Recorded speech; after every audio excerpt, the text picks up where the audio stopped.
Personne ne vous a dit que l'examen médical que vous avez passé la semaine dernière aurait pu déclencher quelque chose de bien plus grave que ce qu'il cherchait à prévenir. Personne ne vous a dit que la porte par laquelle vous êtes entré en pensant protéger votre santé peut parfois vous conduire dans un couloir dont vous ne sortez pas indemne. Et personne, surtout pas dans la salle d'attente où vous attendiez ce rendez-vous avec une confiance totale, ne vous a expliqué qu'après 60 ans, certains examens médicaux de routine ont un rapport bénéfice-risque qui mérite d'être questionné sérieusement, ouvertement, sans tabou. Ce que je vais vous dire aujourd'hui n'est pas une mise en cause de la médecine. C'est une invitation à en devenir un partenaire éclairé plutôt qu'un patient passif. Je m'appelle Sophie Laurent.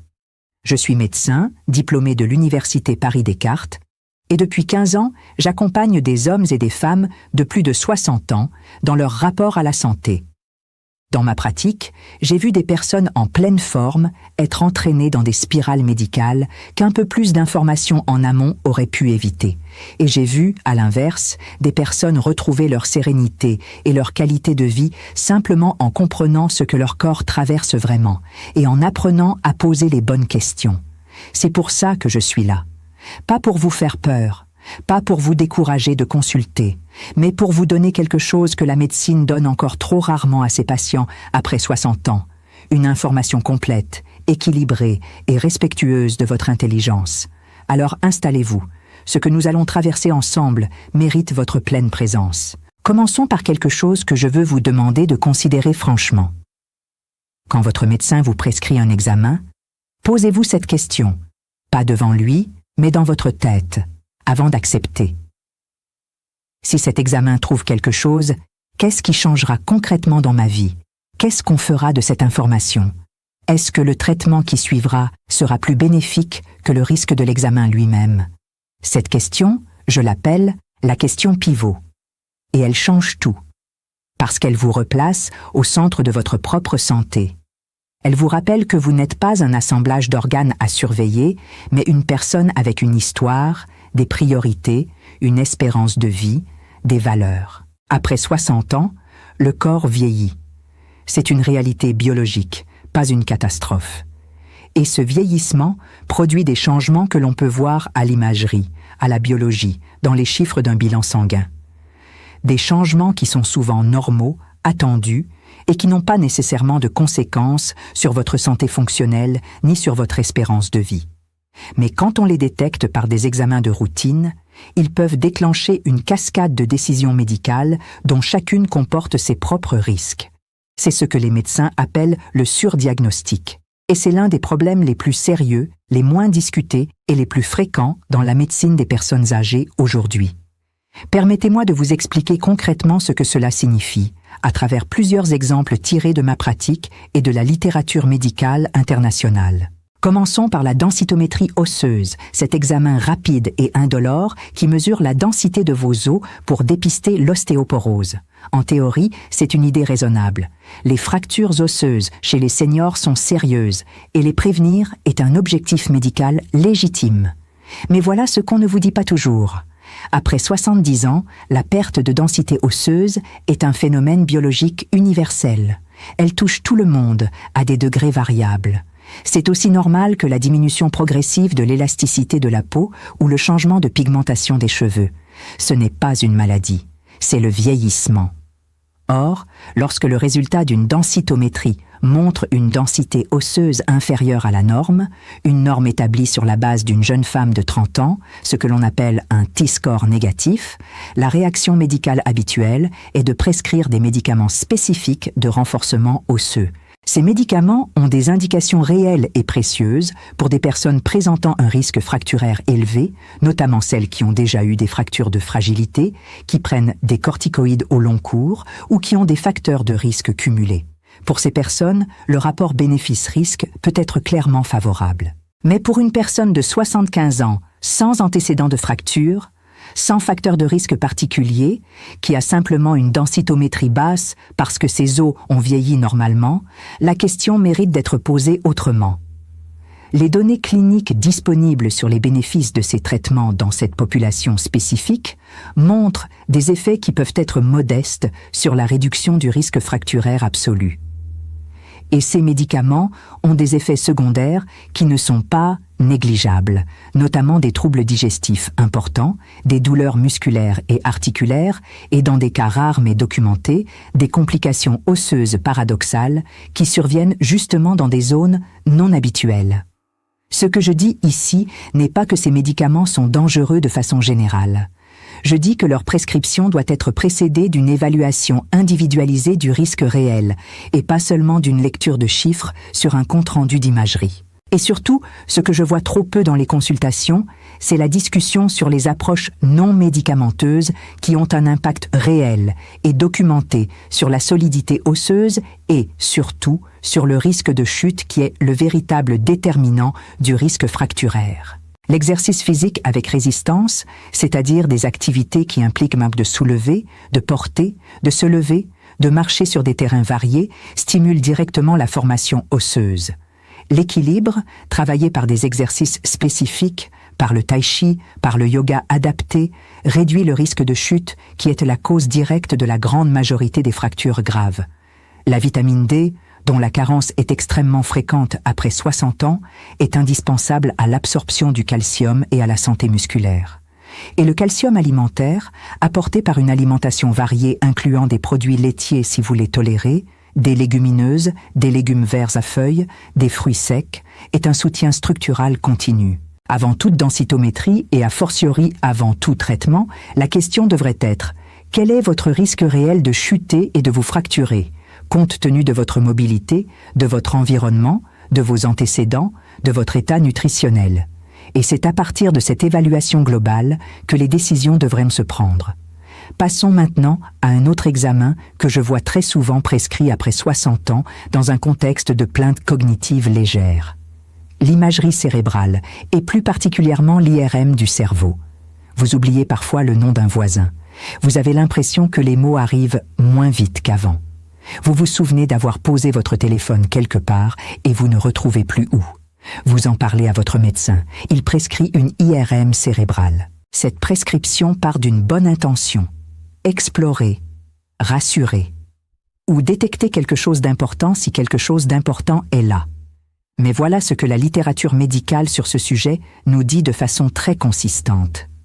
Chez les personnes de plus de 70 ans qui présentent des plaintes cognitives légères, c'est-à-dire des difficultés subjectives de mémoire sans déficit objectif mesurable au test standardisé, les IRM cérébrales révèlent, dans une grande majorité des cas, des images que l'on appelle des hypersignaux de la substance blanche. Ces petites zones de signal modifiées sur l'image sont présentes chez une proportion très élevée des personnes âgées en bonne santé cognitive. Elles reflètent généralement les traces biologiques de décennies de vie, de variations tensionnelles, de micro-adaptations vasculaires qui font partie du vieillissement cérébral normal. Le problème, c'est que ces images peuvent générer une interprétation anxiogène. Le compte-rendu radiologique peut mentionner des termes comme hypersignaux vasculaires ou leucopathie vasculaire. Ces mots sonnent sérieusement. Et quand un patient les lit ou les entend, il peut se retrouver dans une spirale d'inquiétude qui elle-même a des effets négatifs réels sur sa santé, son sommeil, ses relations sociales, sa qualité de vie. Dans les cas où ces anomalies déclenchent des examens complémentaires invasifs pour des personnes dont les plaintes cognitives étaient légères et dont les tests neuropsychologiques étaient normaux, on se retrouve parfois dans une situation où l'investigation elle-même, avec ses ponctions, ses injections de produits de contraste, son niveau d'anxiété généré, fait plus de mal que la réalité biologique découverte. Alors que faire si vous avez des oublis qui vous préoccupent? La première étape, avant toute imagerie, est une évaluation neuropsychologique standardisée. C'est un entretien structuré, parfois accompagné de petits tests simples, qui évaluent objectivement vos performances de mémoire, d'attention, de langage, de raisonnement. Si ces performances sont dans la normale pour votre âge, il n'y a généralement pas d'indication à poursuivre l'investigation par imagerie. Si en revanche, les tests neuropsychologiques révèlent un déficit objectif, une baisse mesurable et significative par rapport à ce qui est attendu pour votre âge et votre niveau d'éducation, alors une imagerie ciblée, discutée, avec un neurologue ou un gériatre, peut avoir une valeur diagnostique réelle. Ce que je veux que vous reteniez de cela est cette distinction fondamentale. entre les oublis normaux liés à l'âge, qui sont universels, parfaitement compatibles avec une vie pleine et autonome, et le déclin cognitif pathologique qui lui est objectivable, progressif, et qui modifie significativement le fonctionnement quotidien. Ces deux réalités n'appellent pas les mêmes réponses médicales. Et les confondre peut avoir des conséquences importantes. Pour soutenir votre cerveau au quotidien, ce qui a le plus de preuves scientifiques d'efficacité n'est pas une IRM annuelle. C'est le sommeil, un sommeil suffisant et de qualité.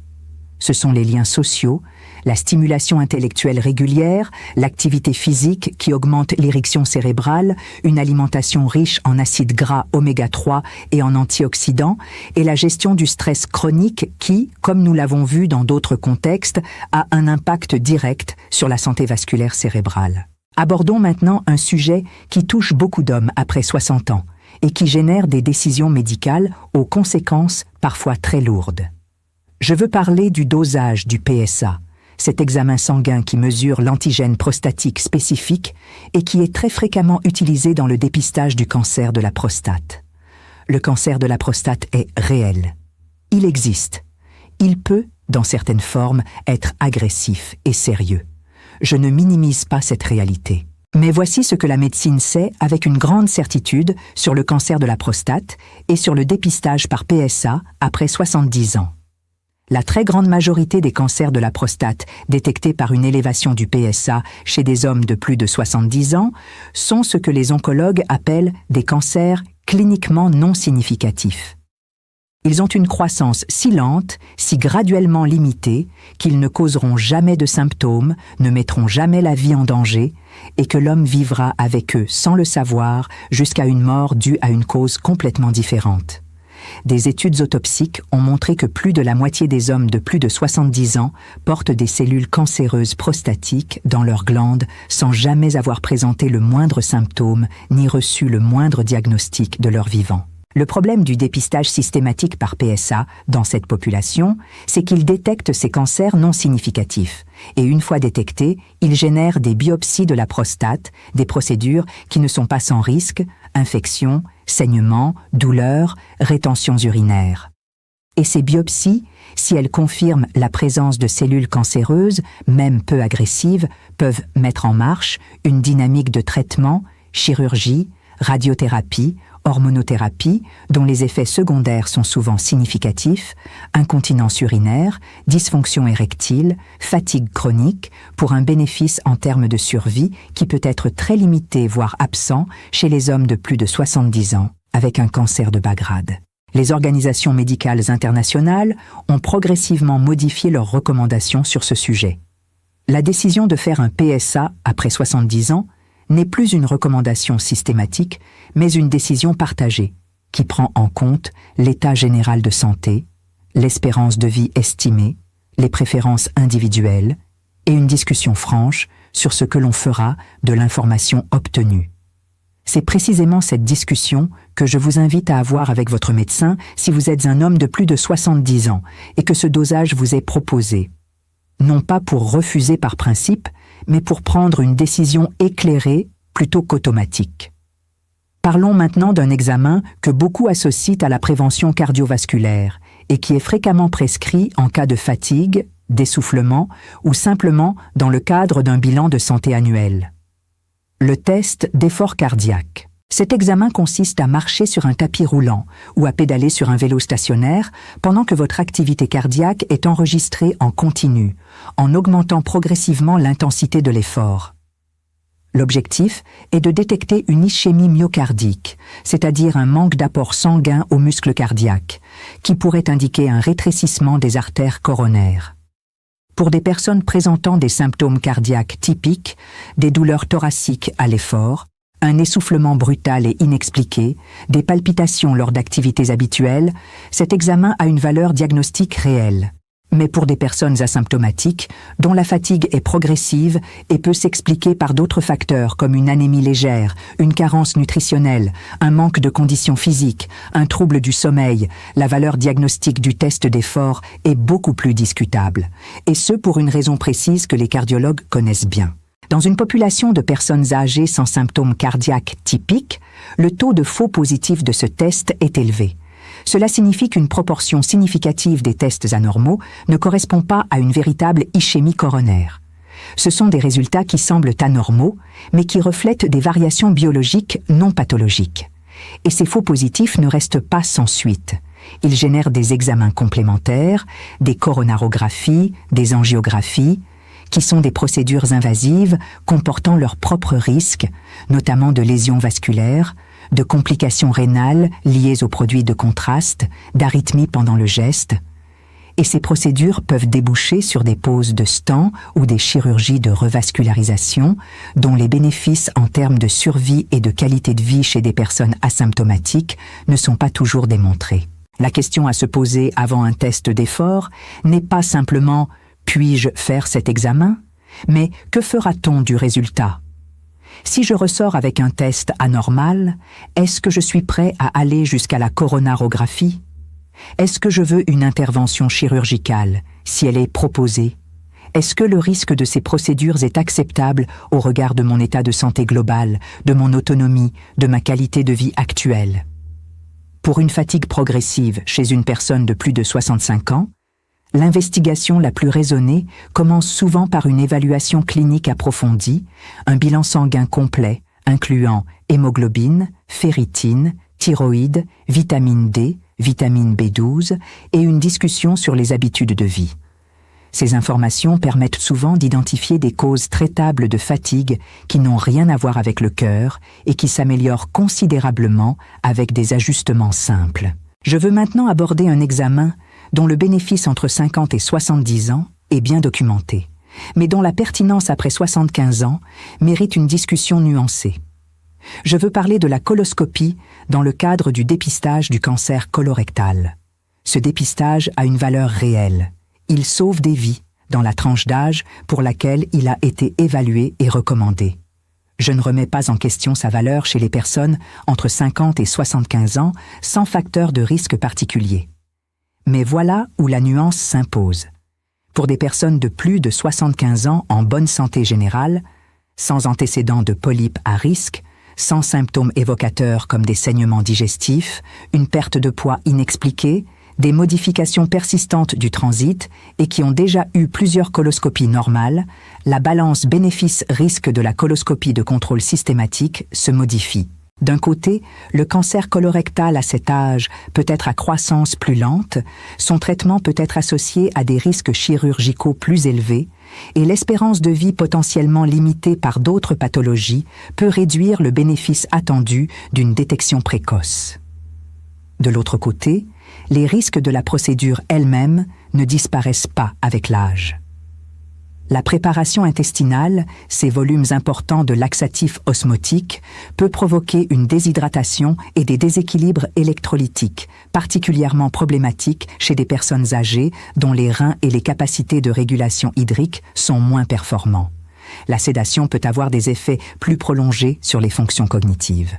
Et les complications de la coloscopie elle-même, bien que rares, sont plus fréquentes chez les personnes âgées fragiles. Ce que recommandent les sociétés savantes de gastro-entérologie dans plusieurs pays pour cette tranche d'âge, c'est une décision individualisée qui prend en compte l'état de santé général, l'espérance de vie estimée, les antécédents de coloscopie précédente et surtout les préférences de la personne elle-même après une information claire.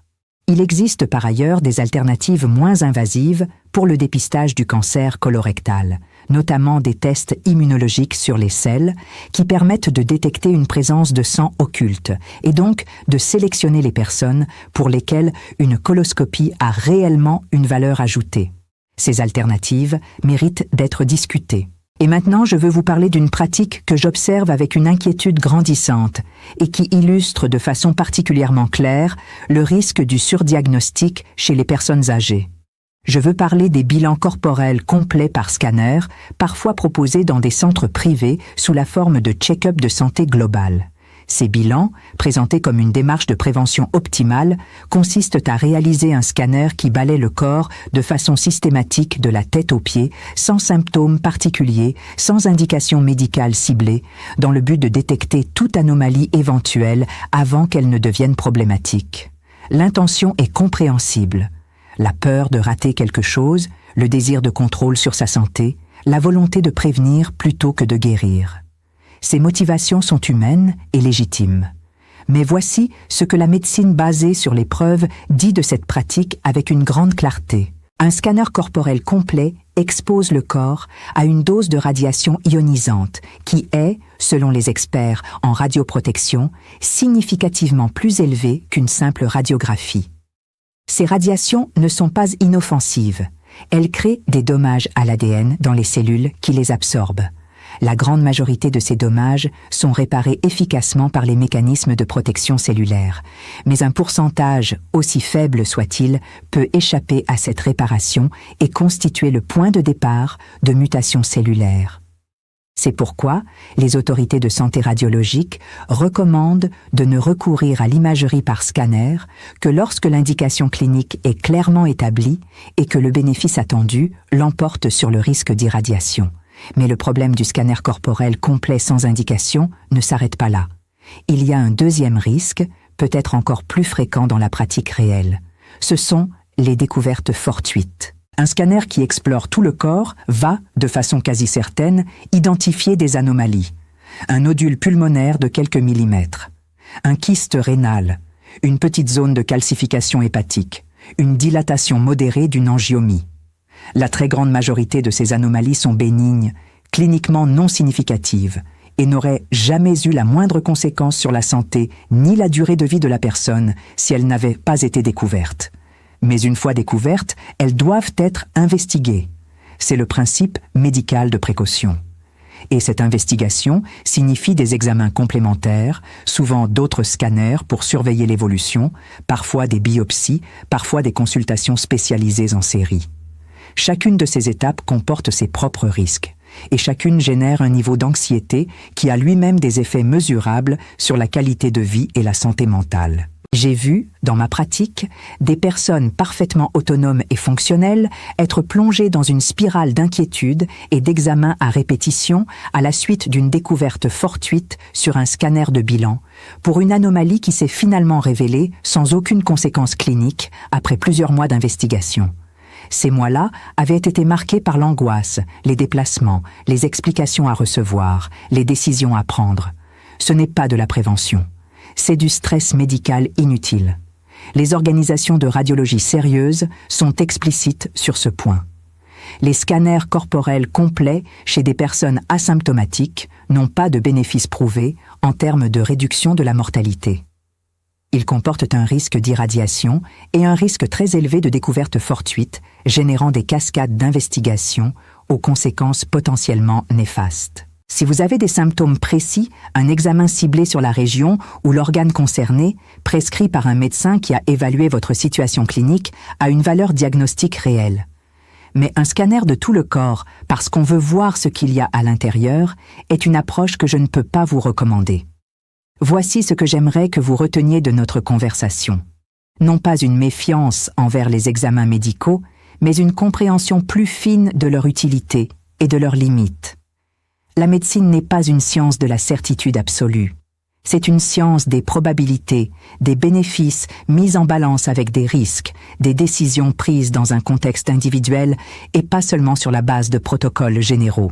Après 60 ans, votre corps a besoin d'un médecin qui vous connaît, qui prend le temps d'évaluer votre situation globale, qui discute avec vous des options plutôt que de vous envoyer vers une liste d'examens standardisés.